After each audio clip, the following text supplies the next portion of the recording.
사랑하는 성도 여러분, 하나님께서 오늘 우리들에게 주신 말씀이 사도행전 10장의 말씀이에요. 이 말씀을 읽어보시면 고넬료가 나오고 베드로가 나옵니다. 그러니까 이 사도행전 10장의 주인공은 고넬료와 베드로겠구나, 이렇게 생각하실 수도 있으시겠어요. 그런데 이 말씀을 조금 더 묵상해 보면 주인공이 고넬료가 아니라는 것, 베드로가 아니라는 것을 발견하게 됩니다. 이 사도행전 10장의 주인공은 누구신고 하면 바로 우리 하나님이십니다. 이 사도행전 10장의 말씀 가만히 한번 살펴보시기를 바라요. 이 말씀들 속에는 하나님이라고 하는 호칭이 13번이나 나옵니다. 그리고 성령이라는 호칭도 4번이나 나오고요. 하나님을 지칭하고 있는 주님이라고 하는 호칭도 또 나오고 있습니다. 그러니까 18번이나 하나님이라고 하는 호칭이 등장하고 있는 것이지요. 이 사도행전 10장은 시작에서부터 끝날 때까지 하나님이 함께하고 계신다, 하나님께서 모든 행동들을 주관하고 계신다라고 그렇게 표현할 수 있는 것입니다. 바로 이 하나님께서 고넬료의 기도와 구제를 기억하셨어요. 그리고 이 하나님께서 고넬료로 하여금 욥바에 있던 베드로를 초청하도록 역사하셨습니다. 여러분, 사실 이방인이었던 고넬료는 베드로하고는 일면식도 없던 사이 아니었습니까? 하인들을 보낸다고 해도 베드로가 그 부르심에 응할 리가 사실은 없었던 것이지요. 그런데 우리 하나님께서는 가이사라에서 48km나 떨어져 있던 욥바, 그 해변가 무두장이 시몬의 집에 머물고 있던 베드로를 기도하도록 했습니다. 그리고 그 기도 속에서 성령께서는 고넬료가 보내었던 그 사람들을 의심하지 말고 따라가라고 그렇게 역사해 주셨던 것이지요. 이 베드로가 고넬료의 집에 도착을 해 보았습니다. 보았더니만 그곳에 고넬료의 가족들 뿐만 아니라 고넬료가 불러 모았던 친척들이 있었고요, 그리고 친구들까지 다 모여 있었다 그럽니다. 여러분, 이것이 평범한 이야기 같지만 사실은 대단히 놀라운 이야기 아닙니까? 왜냐하면 베드로가 올지 오지 않을지 고넬료는 아직까지 알지를 못하는 것이었거든요. 그런데도 불구하고 가족들 뿐만 아니라 친척을 부르고 친구들까지 불러 모았다라는 것, 이것은 고넬료의 믿음이 어떤 믿음이었던가 하는 것을 우리에게 나타내 보여주고 있는 것입니다. 항상 그 가운데에서 고넬료를 만나셨던 하나님께서 바로 이와 같은 감동을 주셨던 것이지요. 그런데 놀라운 것은 이 고넬료뿐만이 아닙니다, 여러분. 이방인이었던 고넬료의 집으로 열심히 달려왔던 베드로도 사실은 우리를 놀래킵니다. 그 당시의 관습으로 따지면 이방인들과 교제하는 것, 이것은 유대인들에게는 큰 위법이었거든요. 법을 어기는 것이었는데, 그럼에도 불구하고 베드로는 고넬료의 집으로 열심히 달려왔고 그리고는 복음을 전했던 것입니다. 베드로가 고넬료의 집에 와서 했던 말을 들어보면 이것이 위법인지 내가 다 알고 있지만 그럼에도 불구하고 달려왔다고, 복음을 전한다고 이렇게 표현하고 있는 것을 우리가 읽어볼 수가 있어요. 베드로가 어떻게 해서 이렇게 말씀을 전할 수 있었던 것입니까? 이것이 성령의 명령이었기 때문이에요. 여러분, 사실 베드로 인생의 주인공이 누구일까 생각해 보면 부활하신 주님을 만나고 난 다음 베드로의 인생의 주인공은 베드로가 아닙니다, 여러분. 이 베드로 인생의 주인공은 하나님이셔요. 하나님께서 이 베드로를 하나님의 도구로 부르셨고, 그리고 지금도 이 베드로를 도구로 사용해서 고넬료와 그 초대에 응한 모든 사람들에게 하나님께서 직접적으로 복음의 말씀을 전하고 싶었던 것입니다. 성도 여러분, 이런 사정들을 살펴보면 정말로 이 고넬료의 집에 놀라운 일이 지금 생겨나고 있었던 것이지요. 고넬료가 오늘 말씀을 통해서 보니까 하나님을 경외했던 사람이라고는 합니다. 그렇지만 이 고넬료는 아직까지는 예수 그리스도를 알지는 못하지 않습니까? 그런데 하나님께서는 욥바에 있던 베드로를 부르게 하셨습니다. 그리고 그 베드로를 또한 만나 주셨고 감동시켜 주셨던 것이지요. 그렇게 구원의 복음을 하나님께서 고넬료에게 전해 주셨던 것이고, 구원받는 하나님의 자녀로 그 고넬료와 모든 가족들과 또 이웃들을 세워 주셨던 것입니다. 그러니 고넬료가 생각할 때 수없이 많은 사람들 중에서 자신을 주목해 주셨던 그 하나님의 은혜가 얼마나 크고 놀라웠겠습니까? 사랑하는 성도 여러분, 이 고넬료에게 임했던 하나님의 사랑과 그 감격이 생각해 보니까 이 예배의 자리에 함께하고 있는 우리들 모두에게도 지금 임하고 계시는 것입니다. 우리들도 이와 같은 은혜와 감격 속에 부름을 받아서 지금 이 예배 드리는 자리에 함께하고 있기 때문이지요. 우리가 이사야서 49장 15절과 16절의 말씀을 보면 이스라엘 백성들을 향하셨던 하나님의 사랑과 하나님의 은혜가 잘 표현되어 있는 것을 발견합니다. 우리 같이 이 말씀 한번 읽어보도록 하지요. 다 같이 읽겠습니다. 나는 너를 잊지 아니할 것이라. 내가 너를 내 손바닥에 새겼고 너의 성벽이 항상 내 앞에 있나니.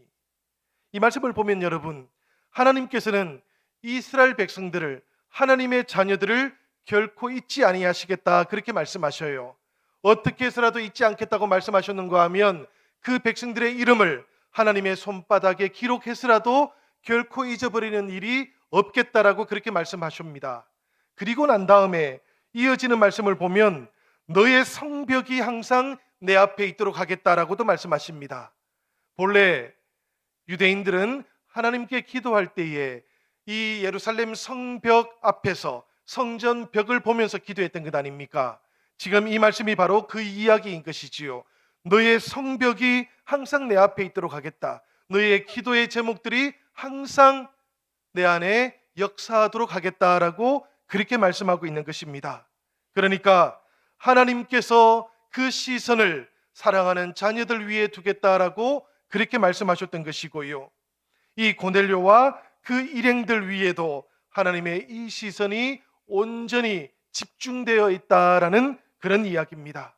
사랑하는 여러분, 그렇게 하나님께서는 일면식도 없던 베드로와 고넬료를 만나게 하셨고, 그리고 그 위에다가 하나님의 영이신 성령도 충만하게 불어넣어 주셨던 것이지요. 그러니 고넬료와 그 가족들과 그리고 세례를 베풀었던 욥바에서 왔던 제자들과 또 그 모든 광경을 지켜보고 있었던 베드로가 얼마나 크고 놀라운 감격 속에 빠졌겠습니까?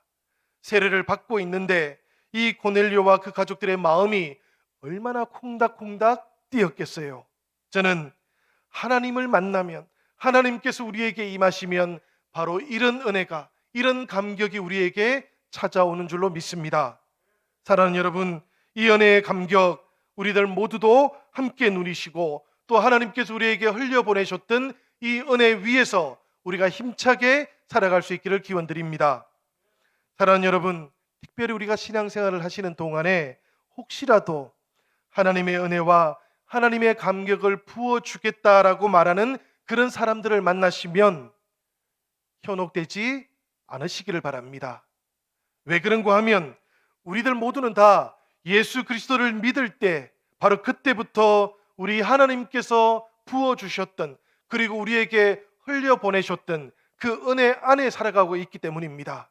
그러니까 새롭게 은혜를, 감격을 불러일으키는 사람이 필요한 것이 아니다라는 그런 이야기지요. 사실 중요한 것은 따로 있는 겁니다. 그 은혜와 그런 감격이 우리에게 흘려보내지고 있는데도 불구하고 우리의 마음 문들이 활짝 열려 있는가 혹은 그렇지 않은가, 이것은 우리가 꼭 살펴보아야 된다라는 그런 이야기예요. 지금 이 시간 하나님의 은혜와 그 감격 속에 마음 문들이 활짝 열려 있는 성도 여러분들에게는 하나님의 크신 은혜가 충만하게 임하기를 기원드립니다. 그리고 바쁜 일상들 그 가운데에서 혹여라도 아직까지 마음 문들이 활짝 열려 있지는 않으신 그런 성도님들이 계시다면 사랑하는 여러분, 우리가 이 시간에 함께 기도하면 좋겠습니다. 특별히 성령님 부어주시는 그 은혜와 그 감격 속에 저의 마음도 활짝 열리게 해달라고 우리 그렇게 기도하기를 원합니다. 이 시간 우리 하나님께서 일하고 계시니까 하나님의 그 은혜, 하나님의 그 감격 나도 받게 해달라고 그렇게 성령님을 향해서 우리가 함께 기도하면서 이 예배의 자리가 충만한 시간 되시기를 기원드립니다. 이렇게 기도하시는 성도님들, 이렇게 마음의 문들을 열고 주님의 임하시는 은혜를 체험하는 성도님들에게는 우리 주님께서 찾아오시고 주님께서 우리와 함께 먹고 우리가 주님과 함께 먹는 역사가 나타나게 될 줄로 믿습니다. 주님의 말씀이지요. 요한계시록 3장 20절의 말씀 우리 다 같이 한번 읽어보면 좋겠습니다. 다 같이 읽도록 하겠습니다. 볼지어다 내가 문 밖에 서서 두드리노니 누구든지 내 음성을 듣고 문을 열면 내가 그에게로 들어가 그와 더불어 먹고 그는 나와 더불어 먹으리라. 아멘.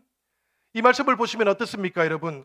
우리 주님께서 나에게로 와서 나와 더불어 먹는 것, 그리고 내가 주님과 더불어 먹게 되는 이 놀랍고 신비로운 일들의 가장 중요한 분기점이 무엇입니까, 여러분? 바로 우리가 주님을 향해서 마음의 문을 여는 것입니다. 문을 열 때 이렇게 놀라운 역사가 나타나게 된다고 그렇게 말씀하고 있는 것이지요. 그러니 이 시간 우리가 하나님을 향해서 마음의 문들이 활짝 열려지는 은혜가 충만하게 임하기를 기원드립니다. 이렇게 하나님께서 우리를 찾아오시고 또 은혜를 베풀어 주실 때 성도 여러분, 우리들은 오늘 말씀 속에 나오고 있는 것처럼 환상을 보게 되기도 하겠고, 혹은 하나님께서는 우리의 환경을 이용하시기도 합니다. 중요한 것은 그 방법이 무엇이냐 하는 것이 아니에요. 사실 방법은 하나님께서 선택하시는 것입니다. 우리가 환상을 선택하거나 혹은 일상을 선택하지 않습니다. 하나님께서 필요한 대로 방법들을 사용하시는 것이지요. 우리에게는 그보다 더 중요한 일이 있습니다. 그것이 무엇인가 하면 내가 관심하는 일들, 그것이 정말로 하나님의 일과 관계되어 있는가 하는 것, 이것이 가장 중요합니다. 하나님께 중요한 일이 있는 것처럼 우리들에게도 중요한 일이 있다라는 그런 이야기예요. 잘 되던 일이 갑자기 이유 없이 안 되거나 혹은 어려움을 만날 때가 있습니다. 우리들 모두가 그런 경험들을 하게 되어 있어요. 여러분, 그럴 때는 우리가 어떻게 해야 되겠습니까? 당연히 우리는 기도해야만 합니다. 왜 그런가 하면 하나님께는 우연이라는 것이 없기 때문이에요. 세상에는 보면 간혹 가다가 우연처럼 보이는 것들이 있습니다. 그렇지만 우리 하나님께는 모든 일어나는 일들의 우연이라는 것은 없습니다. 일어나는 일들을 통해서 우리 하나님께서는 우리에게 말씀하고 계시는 것이지요. 그러니 그 말씀을 듣기 위해서 우리가 묵상해야 되는 것이고 기도하면서 하나님께로 나아가야 하는 것입니다. 오늘 말씀을 보니까 하나님의 천사가 고넬료에게 나타나서 베드로를 초청하라 이렇게 말씀하지요. 그런데 또 이어지는 말씀을 보니까 이 하나님께서는 베드로에게도 나타나셨습니다. 여러분, 만약에 우리 하나님께서 고넬료에게는 환상으로 나타나셨는데 베드로에게는 어떤 말씀도 하지 않으셨다면 베드로가 얼마나 당황했겠습니까? 이 고넬료의 하인들이 그리고 병사가 찾아왔을 때 얼마나 긴장했겠어요. 또 반대도 마찬가지입니다, 여러분. 반대로 생각해 보면 베드로가 아무런 예고도 없이 갑자기 고넬료의 집을 불쑥 찾아가 버린다면 고넬료는 또 얼마나 당황스러웠겠습니까? 그런데 말씀을 보니까 하나님께서는 고넬료에게도 환상을 주셨지만 베드로에게도 환상을 주십니다. 하나님께서 일하는 방식이 이러하다라는 그런 이야기예요. 사람의 전후를 살피시고 좌우를 살피시는 분이 하나님이시다라는 그런 이야기입니다. 그래서 우리 하나님께서 일하실 때는 하나님은 늘 더블 체크를 하십니다. 우리의 전후 사정들을 다 살펴주신다라는 그런 이야기예요.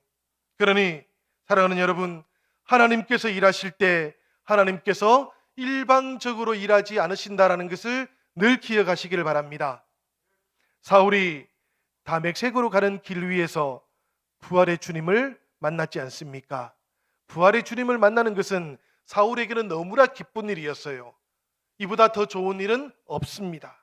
그런데 여러분, 그렇게 부활의 주님을 만났을 때에 사울은 그 빛 때문에 시력을 잃어버리고 말았습니다. 이것도 우리가 알고 있는 것이지요.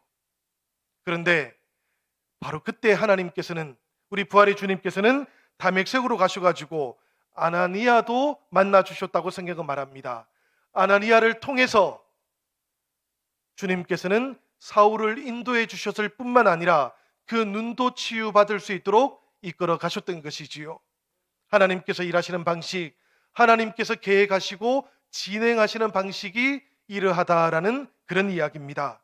우리가 사도행전 8장 26절을 보면 빌립을 만나게 되지요. 이 빌립은 사마리아에서 열심히 복음을 전하고 치유했던 사도였습니다.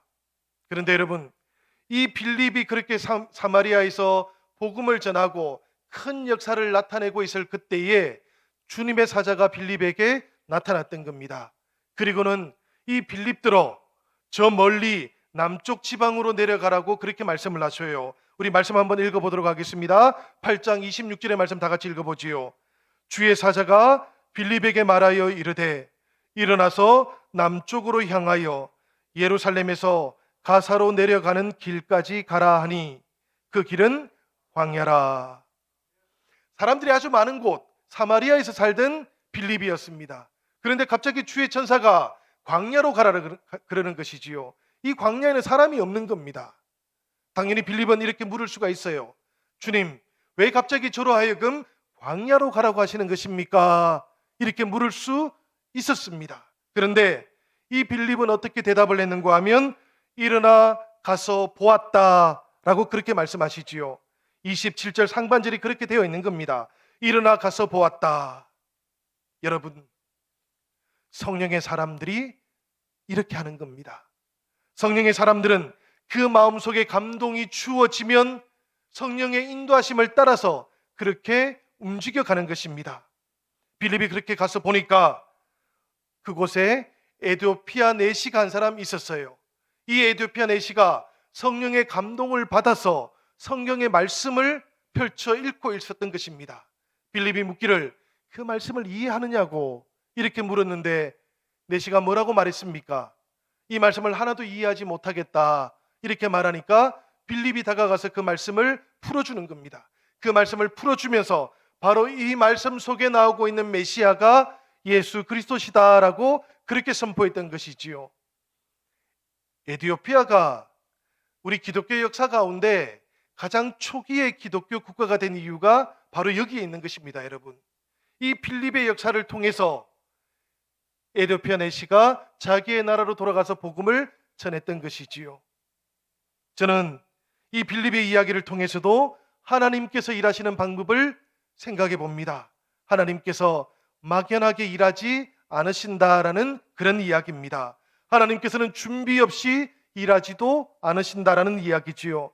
사람을 준비시키시고 때로는 필요하다면 돈도 준비시키시고 또 필요하다면 하나님께서는 계획도 세워 가시는 분이십니다. 사랑하는 여러분, 그러니 우리가 하나님의 일을 할 때는 염려하지 않으시기를 바랍니다. 근심하지 않으시기를 바랍니다. 우리가 하나님의 일에 대해서는 염려하거나 근심할 필요가 없으십니다. 그건 우리의 영역이 아니기 때문이에요. 하나님께서 하나님의 일을 위해서는 계획하시고 그 일들을 이루어 가시기 때문입니다. 우리가 할 일은 순종하는 것이지요. 그러면 하나님께서는 그 순종의 토양 위에다가 아름다운 열매를 거두어 가게 하시는 것입니다. 기도해야 할 것은 따로 있어요, 여러분. 하나님께서 일하시는데 그것을 위해서 염려하거나 근심하는 것이 아니고 우리가 정말로 기도해야 할 것은 따로 있습니다. 제가 앞에서 말씀드렸지 않습니까?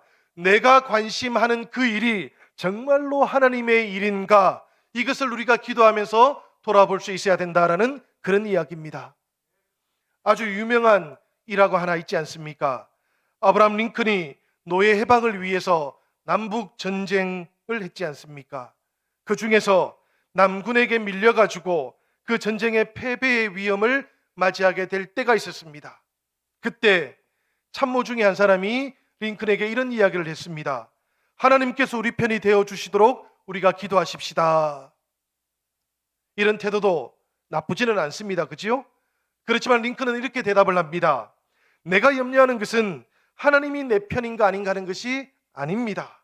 하나님께서는 처음부터 지금까지 한결같이 저의 편이었습니다. 지금 제가 궁금한 것은 제가 지금 하나님의 편인가 하는 것, 이것이 가장 중요합니다라고 그렇게 대답을 했다라는 것입니다. 그렇지요, 여러분. 정말로 중요한 것은 우리가 하나님의 편인가 하는 것입니다.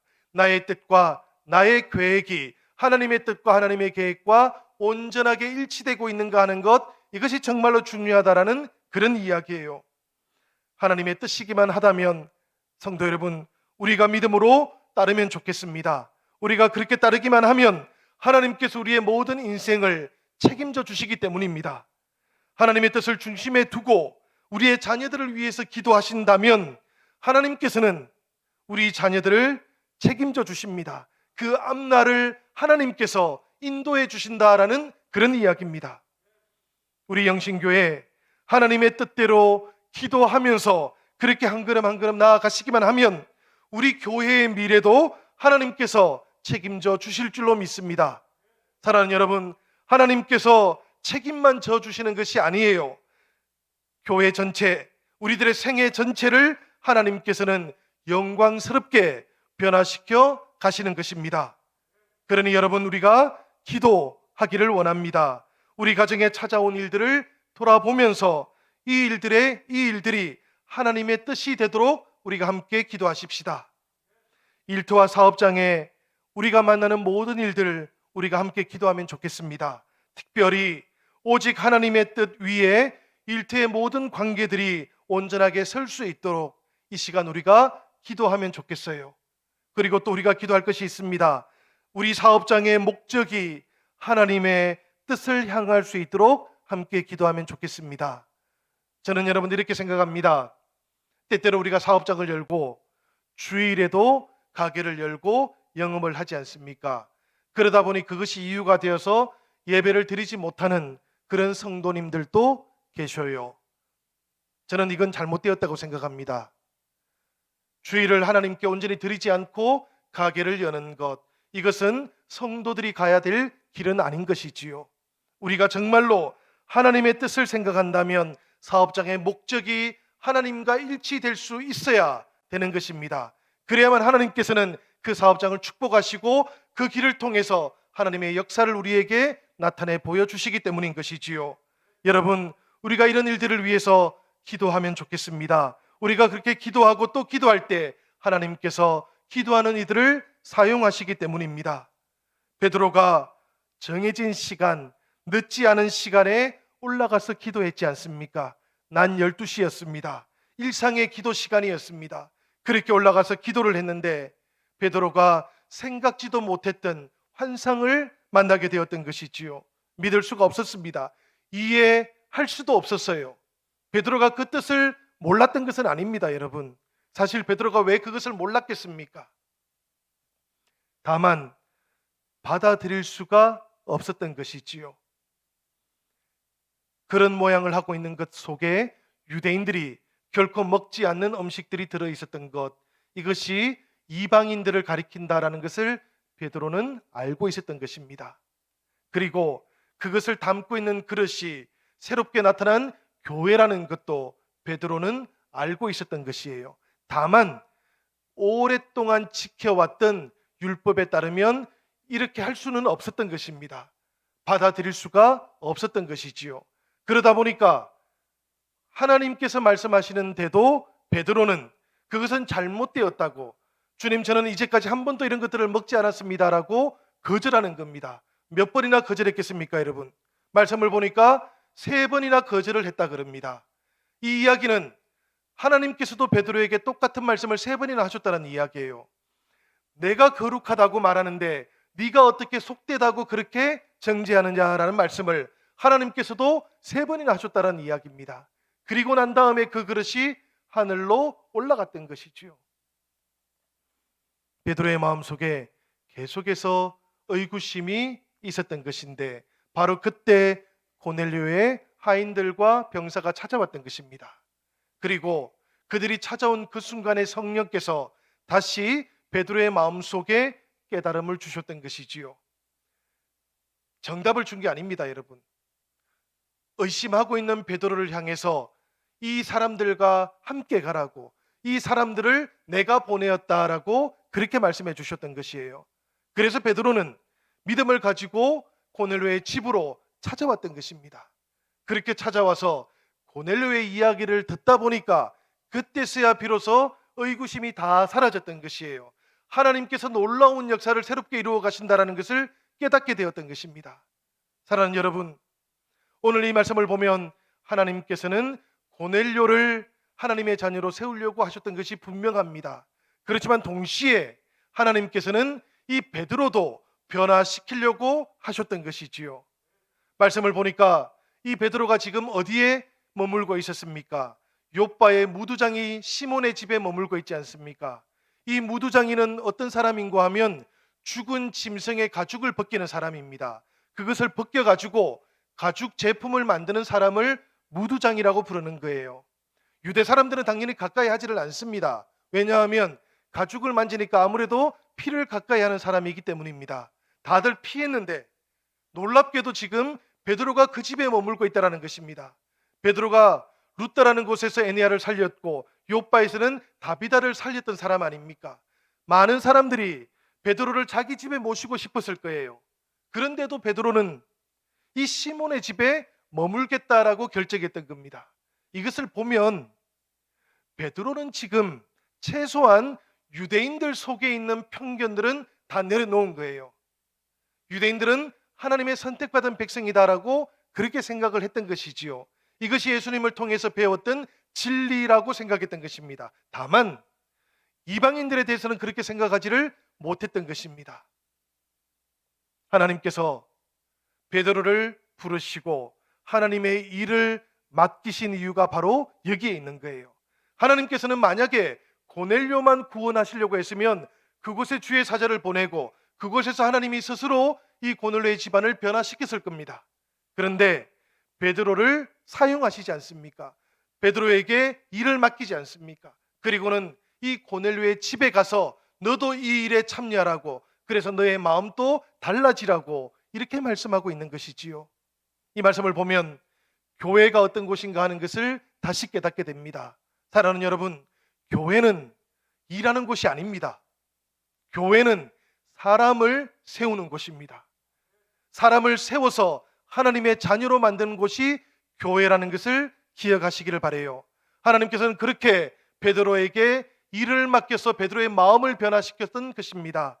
하나님께서는 오늘 우리들에게도 일을 맡기신다면 일을 통해서 우리가 달라지기를 원하고 계시는 것입니다. 우리의 마음이 달라지고 하나님을 향한 우리의 고백이 달라지고 우리가 변화되어지고 우리의 교회가 하나님을 향해서 새로워지기를 원하고 계시는 것이지요. 그러니 우리가 이 하나님의 말씀을 꼭 붙잡으시고 다시 한번 하나님 앞에 내 믿음도 새롭게 고백해보고 하나님을 향한 우리의 고백도 새롭게 이 시간 다시 고백해 보시는 그런 은혜가 저와 여러분 모두에게 함께하기를 우리 주님의 이름으로 간절히 축원드립니다.